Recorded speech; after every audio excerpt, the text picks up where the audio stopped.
Em nome do Pai, do Filho e do Espírito Santo. Amém. Bom, nessa videoaula, nesse vídeo, vamos falar sobre o caminho da riqueza. Em especial, da riqueza que a gente entende como sendo riqueza neste mundo. Bem sabemos que também existe uma riqueza, que é a riqueza no reino dos céus. Mas muitas poucas pessoas compreendem a palavra riqueza como apontando para a vida futura, para a vida da eternidade. Por isso nós falaremos sobre o caminho da riqueza, em especial da riqueza deste mundo. E como esse caminho é enganoso, como esse caminho ele nos seduz e nos seduz para um caminho que não necessariamente é o caminho que foi pregado por Jesus. E nós veremos isso com várias passagens bíblicas, através de vários dizeres, de vários ensinamentos que Jesus nos deixou para nos prevenir sobre esse engano, esse terrível engano que muitos teimam em querer achar desculpas, em querer achar desculpa para sustentar o seu comportamento em busca da riqueza que esse mundo oferece. Então vamos lá. Primeiramente, gostaria que você pensasse comigo, não sei se você gosta de bolo ou de um doce, mas no sabor que tem um bolo, um bolo muito gostoso. E se pensasse comendo esse bolo, se pensasse degustando esse bolo, se alimentando desse bolo, no prazer que esse bolo te dá. Agora, se de repente alguém viesse e te dissesse que na receita desse bolo estivesse ali presente veneno, você veria aquele bolo, por mais que o gosto não mudasse, por mais que o gosto fosse igual a um bolo que não tenha veneno, que você já conhece, mas o gosto desse bolo está inalterado, mas ele contém veneno. Você comeria desse bolo? Mesmo que esse bolo fosse o teu preferido, fosse aquele bolo que você nunca iria desprezar, mas sabendo que ele possui veneno, você comeria? Certamente que não, E é por isso que nesse vídeo nós falaremos, do tremendo veneno que está sendo colocado na receita da salvação, ou seja, na receita da salvação da nossa alma, na receita da fé. Está sendo colocado um veneno que muitas vezes nos mata a nossa alma, mata a nossa espiritualidade, mata a nossa fé. Em especial isso é muito pregado nas igrejas protestantes, mas também a gente pode visualizar muitas pessoas dentro da igreja católica que não têm esse entendimento e que buscam achar desculpas ou passagens, talvez por ensinamentos errados, para sustentar o seu caminho, principalmente rumo a esse tema da riqueza, em busca do dinheiro, em busca de se sustentar na sua opinião de que de nada tem de errado possuir riquezas. Então vamos ver. O que mais costuma acontecer conosco, é nós mesmos nos colocarmos numa prisão. Ou seja, às vezes a gente não sabe porquê, mas a gente está aprisionado de diferentes formas, seja no pensamento, seja no prazer desse mundo, no prazer que as situações desse mundo nos proporcionam, e a gente fica ali naquele estado, num estado onde a nossa alma, ela não consegue se desprender desse tipo de comportamento, desse tipo de pensamento, do que nos apresenta o mundo hoje em dia. Então, é uma prisão que dificilmente alguém conseguiria sair sem a ajuda de Deus. Mas a nossa igreja, na Igreja Católica, nos apresenta as chaves, nos apresenta o caminho para se libertar dessa prisão, da prisão de pensamento, da prisão que aprisiona a nossa alma um determinado tipo de comportamento, um determinado tipo de sedução, A nossa igreja nos proporciona isso, através dos ensinamentos, em especial dos santos padres, dos padres do deserto, dos monges, né? 2000 anos de história que a Igreja Católica tem, a grande riqueza que está depositada ali dentro na interpretação da vida desses santos.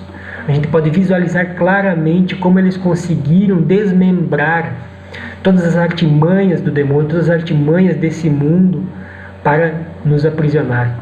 E como eles conseguiram, eles se fazendo refém fisicamente, né, se fazendo refém, conseguiram mostrar claramente como eles conseguiram se desprender das prisões que esse mundo nos impõe e que nós aceitamos, certo? Então, veja lá, um dos grandes, né,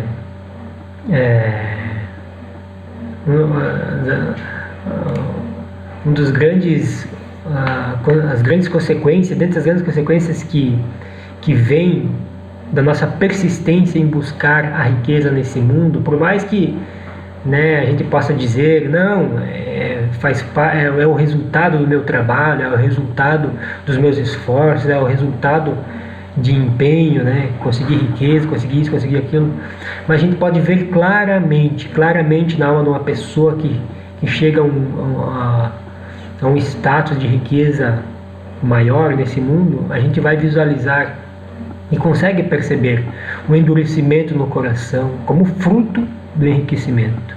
O endurecimento do coração, o seu coração já não é mais sensível às coisas de Deus, não é sensível mais aos irmãos, não é sensível mais ao amor, né?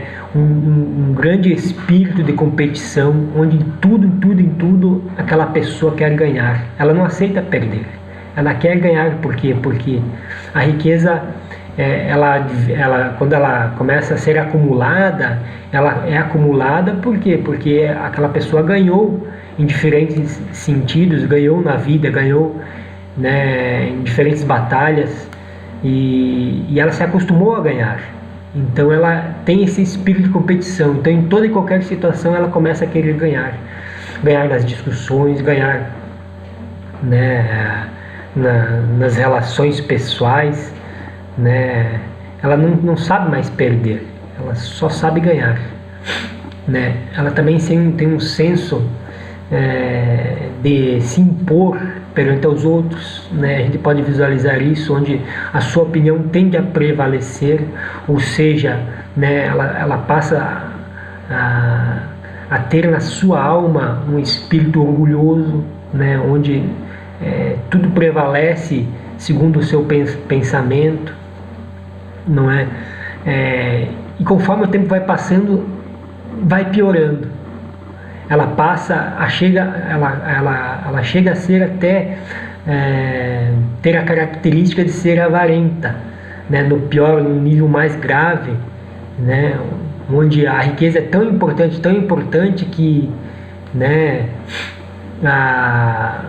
o que importa de fato é ter o capital, ter dinheiro, né?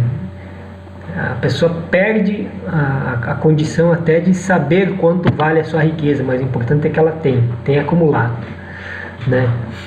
Sem contar os prazeres, né, que a pessoa começa a obter da sua riqueza, né? Porque quando a pessoa começa a ter dinheiro, por que a pessoa vai ter bastante dinheiro? Bom, porque ela quer ter um carro novo, quer ter uma casa nova, quer aproveitar de uma viagem diferente, tudo isso é prazer mundano, né? Quer aproveitar em festas, né? Então ela passa a viver do luxo, passa a viver do conforto que o mundo tem a oferecer e que pode ser comprado, adquirido pelo dinheiro. Então é uma busca incessante pelo prazer, que somente será alcançado se a pessoa tiver condições financeiras, tiver riquezas para comprar esse tipo de prazer. Então veja quanta coisa advém da busca da riqueza nesse mundo, né? São as consequências. Mas vamos lá, vamos entrar então visualizar claramente sobre as Sagradas Escrituras o que elas nos passam a respeito da riqueza, em especial financeira, mas que tem tudo a ver com as condições desse mundo, ou seja, com o que o mundo oferece, com o que o mundo dispõe para que possa ser adquirido através do capital, através do dinheiro. Vamos ver. Então, vamos falar um pouco do verdadeiro caminho, né? Lá Jesus já nos dava a indicação de que é preciso entrar pela porta estreita, porque larga é a porta e espaçoso o caminho que conduzem à perdição. E numerosos são os que por aí entram. Vejam, Jesus deixa claro que não são poucos os que entram por essa porta da perdição. Por quê? Porque ela é sedutora. Mais do que tudo, ela é sedutora. Estreita, porém, é a porta e apertado o caminho da vida, e raros são os que encontram. Então, raras são as pessoas que de fato encontram o caminho, né, da salvação, o caminho de Jesus. Por quê? Porque não é um caminho sedutor, não é um caminho, né, que a gente pode dizer prazeroso à visão desse mundo, né? Não é um caminho que pode ser comprado, adquirido com o dinheiro, o capital desse mundo, né? Vamos lá, vamos seguir então nos ensinamentos de Jesus. Jesus dizia, né, sobre o reino de Deus: o meu reino não é deste mundo. Se o meu reino fosse deste mundo, os meus súditos certamente teriam pelejado para que eu não fosse entregue aos judeus. Mas o meu reino não é deste mundo. Então Jesus está deixando claro, claríssimo, que o reino dele não é esse mundo, não é neste mundo. Percebam, apesar de todas as criaturas, todas as coisas terem sido criadas por Deus, este mundo, né, Jesus já deixa bem claro que ainda não está no tempo dele executar justiça, ainda não está no tempo de haver transformações nesse mundo, na época que Jesus estava sendo preso para ser crucificado, né? E deixa bem claro que o mundo dele é outro. Então veja, se a gente busca a riqueza nesse mundo, busca ter coisas nesse mundo, busca ter prazer nesse mundo, não é condizente ao reino de Deus. Então o prazer que esse mundo oferece não é oferecido pelo mundo de Jesus, né? O reino de Jesus. Então se a gente está pensando daqui a pouco, né, a gente pode ter a interpretação, não, mas veja bem, tudo é criado por Deus e tal, então os prazeres desse mundo precisam ser aproveitados, precisam ser usufruídos, né? Então vamos aproveitar tudo que o mundo tem a nos dar. Perceba que esse mundo não está sobre o reinado de Jesus ainda. Então os prazeres que advêm desse mundo também não advêm do comando de Jesus, do comando do seu rei, porque Jesus ainda não está reinando nesse mundo, e isso fica claro aqui. Mas vamos adiante, para ficar mais claro, né? Então, de quem é o dinheiro, afinal? Dize-nos, pois, o que te parece, né? Fizeram essa pergunta para Jesus: é permitido ou não pagar imposto a César? Como se quisessem pegar Jesus, né?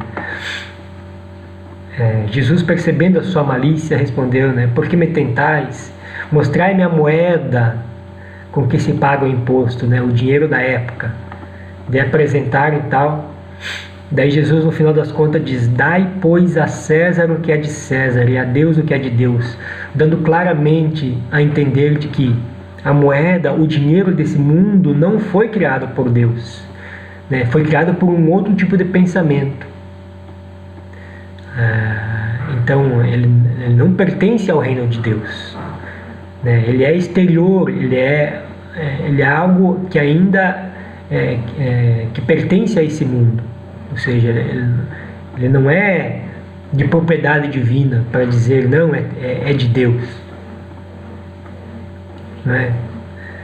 Então fica claro, a gente pode perceber bem claramente que Deus está dando a entender que o dinheiro, como uma forma exterior do corpo humano, né, ele atrai as pessoas, mas ele não vem de Deus, essa atração não vem de Deus.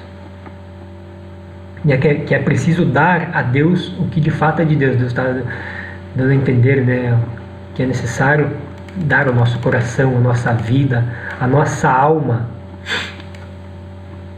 né, a Deus, nossos pensamentos a Deus, né? O estado da alma. A essas palavras Jesus lhe falou: ainda te falta uma coisa, vende tudo que tens, dá aos pobres e terás um tesouro no céu, depois vem e segue-me. Ouvindo isto, ele se entristeceu, pois era muito rico. Vendo-o entristecer-se, Jesus disse: como é difícil aos ricos entrarem no reino de Deus. Aqui quando um jovem chegou até Jesus, né, pedindo o que era necessário para entrar no reino de Deus, para ir para o céu, né? E aí Jesus inicialmente falou para ele, vendo o estado da sua alma, falou para ele que era preciso seguir os mandamentos, e ele disse que já fazia todas essas coisas. Aí Jesus: então só te falta uma coisa, falta você dar o teu coração a Deus. Aqui está falando um pouco diferente, né? Então, mas essa é a interpretação.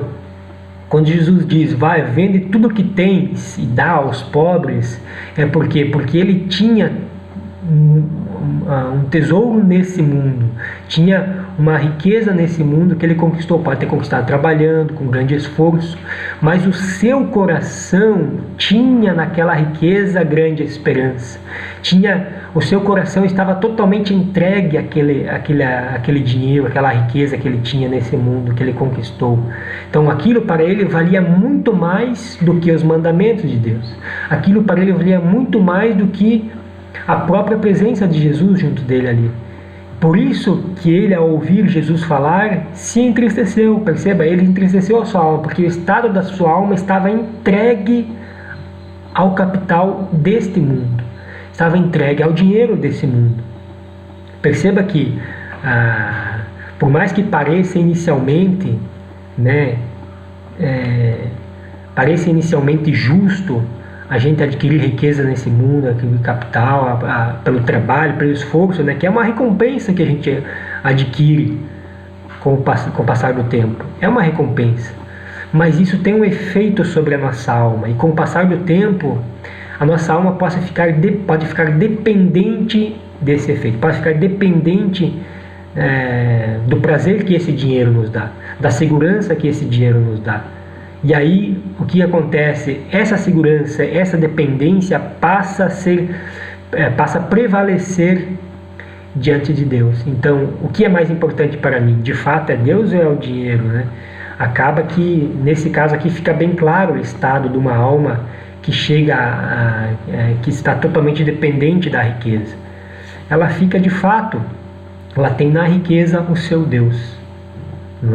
Não é que é impossível aquela pessoa se salvar, é que ela tem o seu Salvador como sendo dinheiro. Ela não tem Jesus, não tem a Deus, Esse é o efeito de a gente buscar incessantemente o reino desse mundo e não buscar incessantemente o reino de Deus.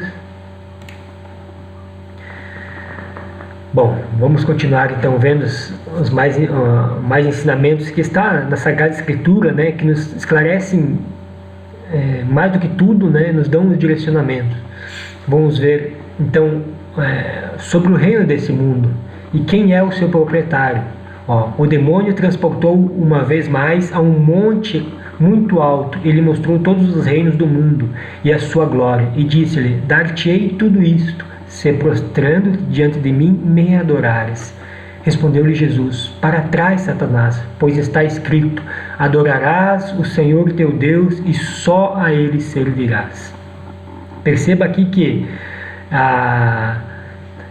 o demônio, né, que tentou Jesus, quando Jesus começou a sua missão, depois de ser batizado por João Batista, ele foi para o deserto por 40 dias, o demônio foi tentar Jesus.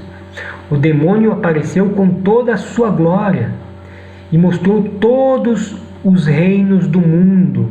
Perceba isso, todos os reinos do mundo e a sua glória, e disse-lhe: dar-te-ei tudo isso. Então quer dizer que é de posse do demônio os reinos desse mundo, a riqueza desse mundo, o poder desse mundo é de posse do demônio, ainda que temporal, está sob a posse do demônio.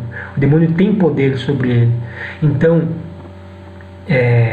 o que acontece? Quando a gente corre atrás do que é de posse do demônio, a gente está correndo atrás de qual reino? Essa que é a grande pergunta. Essa que é a grande questão aqui.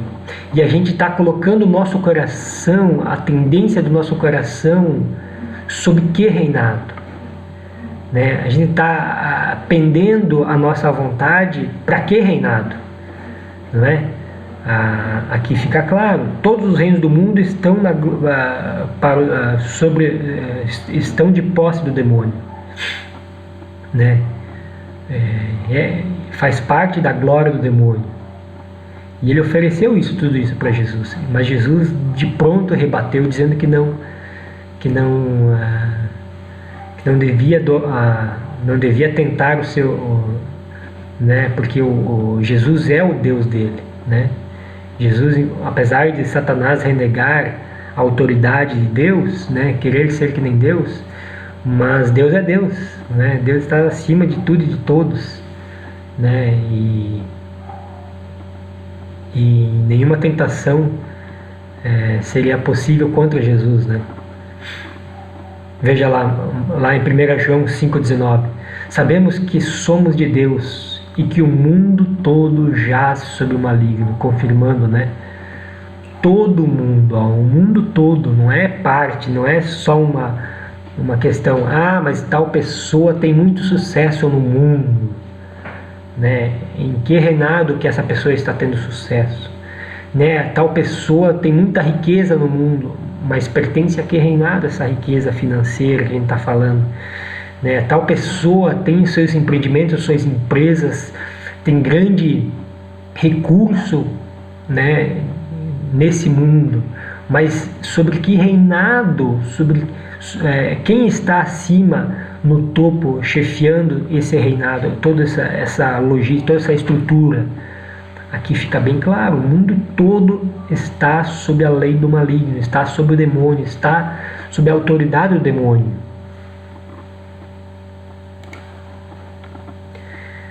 É a Sagrada Escritura que está dizendo, não sou eu, eu só estou interpretando, né, para que a gente saiba qual é o caminho, de fato, né, se de fato nos faz bem correr tanto assim atrás da riqueza. Né? Deus ou a riqueza? Ninguém pode servir a dois senhores, porque ou odiará a um e amará a outro, ou dedicar-se-á a um e desprezará o outro. Não podeis servir a Deus e à riqueza. Que fica bem claro, Jesus ensinando a quem a gente quer servir. A gente quer servir ao capital, a gente quer servir à estrutura que está sobre esse mundo aqui e obter grandes recursos, né, amontoados de riqueza, de poder nesse mundo, ou queremos de fato servir a Deus? Faz questão de colocar um como sendo oposto ao outro. Lá em Lucas, né, quem não está comigo está contra mim, quem não recolhe comigo espalha. Então veja, ou a gente está com Deus ou está contra. Ou, se a gente tiver com a riqueza, aqui foi colocado bem claramente, né, a riqueza do lado oposto de Deus. Se a gente estiver com a riqueza como objetivo da nossa vida, obter riqueza, obter recursos nesse mundo, se nosso objetivo, nosso empenho está todo ali, aqui está deixando claro que a gente está sendo um oponente a Deus. A gente está do lado oposto de Deus. Por quê? Porque a gente está lutando por uma causa em que o seu chefe maior é o demônio. A gente está lutando por uma causa em que as leis colocadas ali, ou seja, tem como seu mentor superior o demônio. Porque o reinado deste mundo, como a gente viu anteriormente, jaz no maligno, é do demônio. Todo mundo está sob a autoridade do demônio. Então, se a gente lutar demasiadamente pelos recursos desse mundo, a gente vai estar lutando em favor do demônio e contra Deus. A gente vai estar lutando contra Deus. A tendência do coração, vamos ver. Não ameis o mundo nem as coisas do mundo. Se alguém ama o mundo, não está nele o amor do Pai. Veja só, lá em 1 João, capítulo 2, de 15 a 16. Então, se você vê pregações, se você vê gente favorecendo a teologia da prosperidade, a teologia da riqueza, você vê aqueles pastores entrando com um carro, dizendo que é para doar dinheiro, que você vai receber 10 vezes mais, 6 vezes mais, que Deus vai abençoar financeiramente, que vai te dar riqueza, que vai te dar isso, vai te dar aquilo. Mentira. Esse é o reino do demônio. É o reino do demônio. Se você ama, se as tuas intenções, se a tendência do teu coração está voltada, se a tua felicidade está voltada para obter recursos desse mundo, como se fosse Deus que estivesse te abençoando demasiadamente, primeiro que você não está entendendo qual que é o caminho da salvação. Você não entendeu nada o que é a mensagem do que Jesus veio nos salvar, de todos os perigos que Jesus veio nos salvar, de toda a tendência do nosso coração que está decaído e precisa ser resgatado, né, e precisa voltar por um caminho de salvação, que é um caminho de desapego, um caminho de combate contra as tentações, contra o apego desenfreado por esse mundo, pelo amor das coisas desse mundo. Se você não entendeu isso, né, a Sagrada Escritura está dizendo isso de diferentes formas. Será que a gente de fato quer seguir o caminho de Jesus e voltar a nossa atenção, colocar o nosso coração em Deus, no céu, ou quer manter o nosso apego às coisas do mundo? Aqui está bem claro, se alguém ama o mundo, eu amo demais, eu amo a praia, eu amo carros, né? Carro novo, eu amo uma casa bela, piscina, eu amo as coisas, os prazeres que o mundo me dá. A gente já reconhece claramente que o amor do Pai, o amor de Deus não está nele. Né? Se isso está acontecendo comigo, se isso está acontecendo contigo, para refletir um pouco. Essas palavras de Deus, ainda há tempo de nós mudarmos o nosso coração, de colocarmos o nosso coração em contato com o único que pode nos salvar. E aí ele está nos mostrando isso claramente, que o caminho desse mundo, colocar a nossa vontade, o nosso coração, as nossas paixões nesse mundo, não é o caminho que leva aos céus. Porque tudo que há no mundo, tudo que há no mundo, a concupiscência da carne, a concupiscência dos olhos e a soberba da vida não procede do Pai, mas do mundo. E como a gente viu hoje, quem é o chefe do mundo? Quem é a lei desse mundo? O mundo jaz sobre o maligno, não é? Então, jaz sobre o mal. As leis desse mundo são para o mal. Perceba que ainda que se busque uma certa justiça nesse mundo e pareça ser agradável, não é. Por quê? Porque o seu chefe máximo é o maligno. Então, se a gente não entender os mandamentos de Deus, não entender como Deus está nos chamando a uma vida de entregue, com o coração dedicado ao reino de Deus, a gente certamente estará combatendo contra Deus. Viver nesse mundo. Dei-lhes a tua palavra, mas o mundo os odeia, porque eles não são do mundo, como também eu não sou do mundo. Não peço que os tirei do mundo, mas sim que os preserves do mal. Eles não são do mundo, como também eu não sou do mundo. Santifica-os pela verdade, a tua palavra é a verdade. Então veja que de fato nós estamos no mundo, estamos vivendo, tal. E de uma forma ou de outra a gente acaba entrando em contato com o dinheiro. Por quê? Porque é uma ferramenta, é um recurso que nós utilizamos, e ainda que a gente viva nesse mundo, né, a gente precisa ser santificado. E santificado como? Pela palavra de Deus. Está aqui, ó. E aí a gente vai batalhar nesse mundo contra o mal, contra as tentações, contra as seduções, contra o desejo que nos é plantado no coração de buscar as coisas desse mundo, de buscar os bens desse mundo, mas que no fundo, né, segundo a própria palavra nos diz, e a gente pode observar isso por experimentação, nos causa o mal. Causa um tremendo rombo,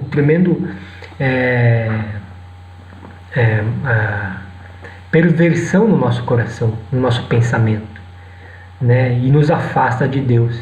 Então nós precisamos, sobretudo, saber gerir, saber administrar o nosso tempo, o nosso trabalho, o dinheiro que a gente recebe como fruto do trabalho, né? E saber dedicar o nosso coração, né, em Deus, nos céus. Saber buscar a Deus, sem colocar o dinheiro na frente, sem colocar as riquezas desse mundo na frente, para que a gente não seja contado como aquele jovem rico que se entristeceu ao saber que ele precisava se desfazer do seu dinheiro para entrar no reino de Deus. Sabe que eu e você também não é assim? A gente não se entristece ao saber que as bênçãos de Deus não são financeiras, ainda que Deus possa nos dar recursos, nos disponibilizar recursos para alimentação e tudo mais, mas daqui a pouco, ao saber que Deus não quer que a gente ostente uma Lamborghini, por exemplo, que é o fruto de uma riqueza, né, desse mundo que é almejado por quase todo mundo na face da terra, um carro de luxo, uma casa de luxo, uma mansão. Então a gente pode perceber claramente que isso nos afasta de Deus, e as Sagradas Escrituras nos dizem isso claramente. Basta que a gente queira ser santificado pela verdade, santificado pela palavra que nos abre os olhos, que nos mostra claramente que o reino de Deus não é nesse mundo, não é sobre essas leis que estão implantadas, sobre a forma de comercializar que está implantado, não é diferente. E a gente precisa abrir os olhos, abrir o pensamento e abrir o coração para acolher a palavra de Deus. A chave da salvação, então, qual que é a chave da salvação? Porque o que quiser salvar sua vida, perdê-la, mas o que perder a sua vida por amor de mim e do Evangelho, salvá-la. Pois a quem aproveita o homem ganhar o mundo inteiro, se vier a perder a sua vida. Aqui, né, fica a nossa última reflexão. Será que vale a pena de fato eu buscar riqueza e meu coração se endurecer, né, a minha alma se envaidecer, eu ficar cheio de prazeres desse mundo, né, e no fundo ficar totalmente afastado de Deus? Será que vale a pena, né, e vir a perder a minha alma? Ou vale a pena eu me concentrar em Deus? Ainda que eu tenha muitos embates nesse mundo, muitos problemas, né, seja financeiro, seja de trabalho, seja materiais, dificuldades, né, nas minhas necessidades, mas lá na frente, no céu, o Senhor está lá preparando uma casa, uma mansão por Ele feita, não por mãos humanas. É aí que está a nossa riqueza, é aí que está a nossa esperança, no céu, no Senhor. Então, ainda dá tempo. Até o último suspirar que nós daremos nesse corpo, dá tempo de nós tomarmos uma decisão, a decisão de se aproximar de Deus, acolher a sua palavra e buscar um arrependimento sincero de todos os nossos caminhos, né, caminhos pervertidos, caminhos que nos afastaram de Deus, e se achegar a Deus, se achegar à sua palavra, buscar e descobrir com humildade o que Deus deseja para nós. E a nossa igreja, a Igreja Católica, sempre esteve de portas abertas com os seus ensinamentos de grandes santos, dos pais do deserto, que mostraram claramente como identificar os perigos que nos tiram da graça, os perigos das tentações, os perigos, né, que o demônio coloca no nosso caminho para nos enganar. A igreja é rica e muito rica por causa disso, porque esses ensinamentos estão presentes ali. E eu te peço, qual é a igreja que prega sobre esses ensinamentos? Qual é a igreja que prega a termos cuidado na nossa alma, no nosso coração? Qual é a igreja que prega o verdadeiro caminho de salvação, de santidade, né, que busca combater esse mundo? Então, eu vos tendo ciência de que nenhuma palavra é lançada em vão, que essa palavra possa descer sobre o teu coração, sobre a tua alma, na paz de Jesus, que possamos todos nós caminharmos na santificação do Senhor, da sua palavra rumo aos céus. Que possamos permanecer assim, em nome do Pai, do Filho e do Espírito Santo. Amém.